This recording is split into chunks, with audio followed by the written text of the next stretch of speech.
What's up mga katrip? Ngayong umaga nga pala napagtripan ko magluto ng adobong manok. Yan guys, numpisaan ko na linisin yung manok. Yan guys, natapos ko na linisin yung manok. Uumpisaan ko na rin hiwain yung bawang guys. Yan guys, yung sibuyas naman yung hihiwain ko guys. Yan guys, natapos ko na hiwain yung bawang sa sibuyas. Tara, magluto na tayo guys. Yan guys, sinindihan ko na yung kalan at papainitin ko na rin yung kawali. Pag mainit na yung kawali, lagay na yung mantika guys. Paglagay ko ng mantika, nagmadali kagad ako pumunta sa kusina. Nakalimutan ko pala yung sandok guys. Yan guys, nakuha ko na yung sandok at mainit na rin yung mantika. Lagay na natin ang sibuyas guys. Yan guys, halu-haluin lang, hintayin maluto ang sibuyas. Pag okay na yung sibuyas, ilagay na rin yung bawang. Halu-haluin lang ulit guys. Pag okay na guys, ilagay na ang manok at halu-haluin lang guys. At lagyan na rin ng paminta guys. At haluin lang ulit guys. Kakahalo mo dyan, sasarap lalo yan guys. At takpan muna natin guys. Hintayin natin maluto ng konti yung manok. Yan guys, medyo luto na. Lagay na natin yung toyo ng mga girlfriend natin yan guys. At halu-haluin lang ulit. At lagyan lang natin ng konting suka guys. Haluin lang ulit guys at takpan. Hintayin maluto. Nakalimutan ko pala lagyan ng oyster sauce guys. Saka magic sarap. Yan guys, nilagyan ko na ng oyster sauce. Nilagyan ko na rin ng magic sarap guys.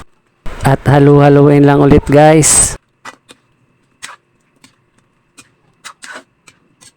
Nilagay ko na rin ang dahon ng laurel guys.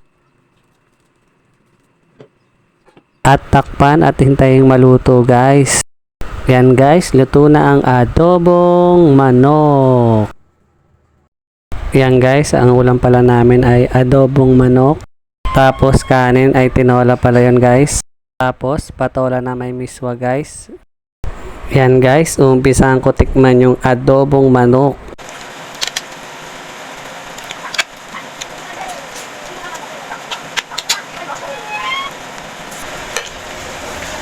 So guys, subukan naman natin yung patola.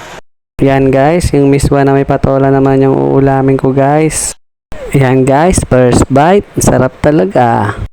Yan guys, naubos ko na. Napakasarap na pagkaluto ng patola na may miswa. Yan guys, yung tinolang manok naman yung titikman natin. Tara, kain.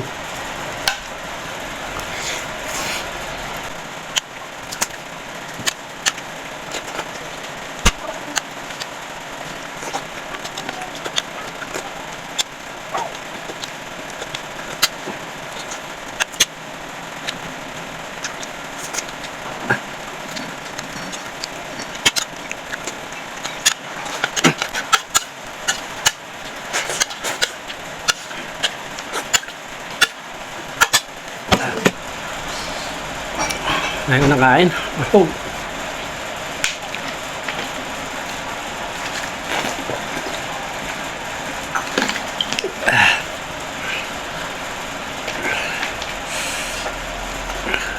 So guys, salamat.